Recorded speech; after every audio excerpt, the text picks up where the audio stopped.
मुंबईचा लालबाग परळ परिसर बुधवारी रात्री इथून ईदचा जुलूस जात होता. पण त्याच वेळी इथे दोन गटांमध्ये मोठा राडा झाल्याचं पाहायला मिळालं. ईदच्या जुलूसमधील काही तरुणांनी गैरप्रकार केल्याचं समोर आलं. यामुळे स्थानिकांनी त्यांना विरोध करण्याचा प्रयत्न केला. याच वेळी जमावाकडून अल्लाहू अकबरच्या घोषणा देण्यात आल्यानं परिस्थिती जास्त चिघळली. तसंच जुलूसमधल्या काही तरुणांनी गणपतीचे बॅनर्स फाडण्याचाही प्रयत्न केल्यानं दोन गटांमध्ये मोठी बाचाबाची झाली. या बाचाबाचीचं रूपांतर नंतर झटापटीत झालं. यावेळी दगडफेक आणि लाठ्या काठ्यांचा वापर झाल्याचं सुद्धा सांगण्यात आलंय. यामुळे लालबाग परळ परिसरातलं वातावरण तणावाचं झालं होतं. यामध्ये पोलिसांनी हस्तक्षेप करून परिस्थिती नियंत्रणात आणली आहे. पण बुधवारी रात्री लालबाग परळ भागात राडा कशामुळे झाला, यातील आरोपी नक्की कोण आणि त्यांच्याबद्दल कोणती माहिती देण्यात येते, सगळं जाणून घेऊया त्या व्हिडिओमधून. नमस्कार, मी शार्दूल आणि तुम्ही बघताय बोल भिडू.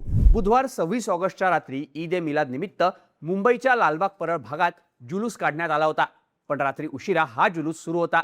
यावेळी परळच्या तकिया मशीद परिसरातून मुस्लिम समाजातले काही दुचाकीस्वार मोठमोठ्यानं हॉर्न वाजवत जात होते. यामुळे परिसरातल्या स्थानिकांना मोठा त्रास सहन करावा लागत होता. यामुळे स्थानिकांनी यावर आक्षेप घेतला. हे सगळं भोईवाडा पोलीस स्टेशनच्या हद्दीत घडत असल्यानं भोईवाडा पोलीस सुद्धा परिसरात नाकाबंदी करत होते. पण तरीही मुस्लिम समाजाच्या जमावाकडून हैदोस सुरूच होता. माध्यमांमध्ये असलेल्या बातम्यांनुसार नाकाबंदीच्या वेळी मोठ्या आवाजाचे हॉर्न आणि मॉडिफाईड सायलेन्सर वापरून वाहतूक नियमांचं उल्लंघन करणाऱ्या दुचाकीस्वारांवर कारवाई करण्यात येत होती. पण या जमावातल्या 50 ते 60 तरुणांनी आपल्या दुचाकी काही अंतर पुढे नेऊन रस्त्यातच थांबवल्या आणि वाहतुकीला अडथळा निर्माण केला. तिथेही त्यांनी मोठमोठ्यानं हॉर्न वाजवून स्थानिकांना त्रास देण्याचा प्रयत्न केला. इतकंच नाही तर इथे जमावातल्या काही तरुणांनी रस्त्यावर उतरून नाराए तकबीर अल्लाहू अकबरच्या घोषणा द्यायलाही सुरुवात केली. त्यामुळे परिसरातला तणाव आणखीनच वाढला. परळमधल्या चिंचपोकळीच्या लक्ष्मी कॉटेज परिसरात हा सगळा प्रकार घडत होता. याची माहिती मिळाल्यानंतर परिसरात राहणारे 30 ते 40 स्थानिक तरुण सुद्धा तिथे दाखल झाले आणि त्यांनी या जमावाला तिथून बाजूला व्हायला सांगितलं. पण जमाव ऐकायला तयार नव्हता. यामुळे दोन्ही गटांमध्ये बाचाबाचीला सुरुवात झाली. सुरुवातीला ही बाचाबाची फक्त शाब्दिक स्वरूपातली होती. पण नंतर दोन्ही गटांमध्ये झटापट सुरू झाली. दोन्ही बाजूंनी झेंड्याच्या काठ्या घेऊन एकमेकांना मारहाण करायला सुरुवात झाली. तर जमावाकडून दगडफेक झाल्याची माहिती सुद्धा काही माध्यमांकडून देण्यात आली आहे. या सगळ्यामुळे परिसरात मोठी वाहतूक कोंडी झाली होती. त्यामुळे जमावाला पांगवण्यासाठी पोलिसांनी सुद्धा तातडीनं परिस्थिती नियंत्रणात आणण्याचा प्रयत्न केला. पण मुस्लिम समाजाच्या जमावाकडून पोलिसांना सुद्धा काठ्यांनी आणि हेल्मेटनं मारहाण करण्यात आल्याचं सांगितलं जातंय. यामुळे बंदोबस्तातले काही पोलीस सुद्धा जखमी झालेत. यावेळी स्थानिक तरुणांनी सुद्धा काठ्यांचा वापर करून हुल्लडबाजी करणाऱ्या जमावाला चांगला चोप दिला. पण ह्याच वेळी एक संतापजनक घटना घडल्याचा दावा सुद्धा केला जातोय. सोशल मीडियावर व्हायरल होणाऱ्या काही व्हिडिओंमधून परळचा लंबोदर या मंडळाचे बॅनर या परिसरात लागले होते. तेव्हा जमावातल्या काही तरुणांनी हे बॅनर फाडण्याचा सुद्धा प्रयत्न केला. यामुळे मात्र मंडळाचे कार्यकर्ते आणि स्थानिक तरुण चांगलेच आक्रमक झाले.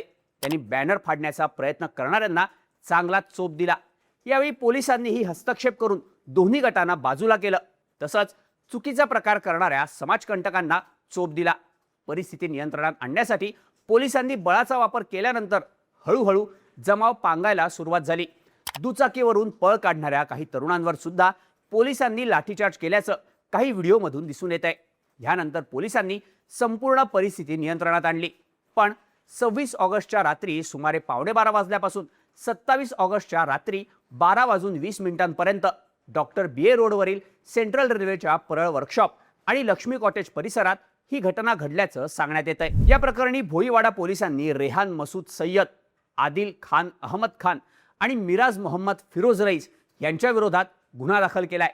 याशिवाय जमावातील इतर अज्ञात व्यक्तींविरोधात सुद्धा कारवाई केली जाते.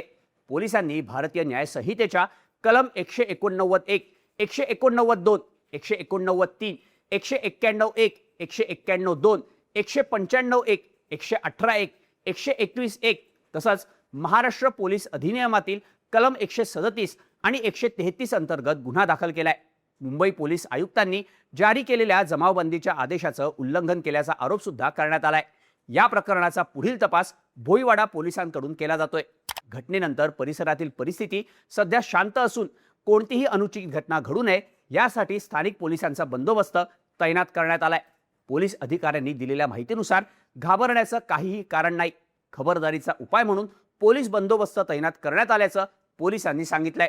यासोबतच आमचा अंदाज आहे की दोन्ही गटांनी घोषणाबाजी केली आणि त्यांच्यात शाब्दिक बाचाबाची झाली. योग्य ती कारवाई करण्यात आली असून आता परिस्थिती नियंत्रणात आहे असंही पोलिसांकडून सांगण्यात आलंय. मुंबईचे कायदा सुव्यवस्था सहपोलीस आयुक्त मनोज शर्मा यांनी नागरिकांना अफवांवर विश्वास न ठेवण्याचं आवाहन केलंय. आता तणावाची तशी कोणतीही समस्या उरलेली नाही. वरिष्ठ अधिकारी घटनास्थळी उपस्थित आहेत आणि परिस्थिती पूर्णपणे शांत आहे अशी माहिती मनोज शर्मा यांनी दिली आहे. पण या घटनेबद्दल स्थानिकांनी मात्र या हुल्लडबाजीवरून संताप व्यक्त केलाय. संध्याकाळी 7 वाजल्यापासून जमावातले तरुण परिसरात गाड्यांचा मोठमोठ्याने आवाज करत धुमाकूळ घालत होते. त्यामुळे आम्हाला मोठा त्रास होत होता. पण रात्री त्यांनी रस्त्यात गाड्या उभ्या करून ट्रॅफिक जाम केलं. तसंच चुकीचा प्रकार करण्याचा सुद्धा प्रयत्न केला. त्यामुळे हा सगळा राडा झाल्याचं स्थानिकांचं म्हणणं आहे. सध्या परिसरातला तणाव पूर्णपणे निवळला असून वातावरण शांत आहे. अफवांवर विश्वास न ठेवण्याचं आवाहन पोलिसांकडून केलं जात आहे. पोलिसांचा मोठा बंदोबस्त सध्या लालबाग, परळ आणि चिंचपोकळी परिसरात तैनात करण्यात आलाय. तसंच सीसीटीव्हीच्या आधारे पोलीस इतरही आरोपींचा शोध घेत आहेत. ईदच्या रात्री लालबाग परळमध्ये झालेल्या या राड्याबद्दल तुम्हाला काय वाटतं? याबद्दलच्या तुमच्या प्रतिक्रिया कमेंट करून नक्की सांगा आणि अशाच माहितीपूर्ण व्हिडिओसाठी बोल भिडूच्या YouTube चॅनलला सबस्क्राईब करायला विसरू नका.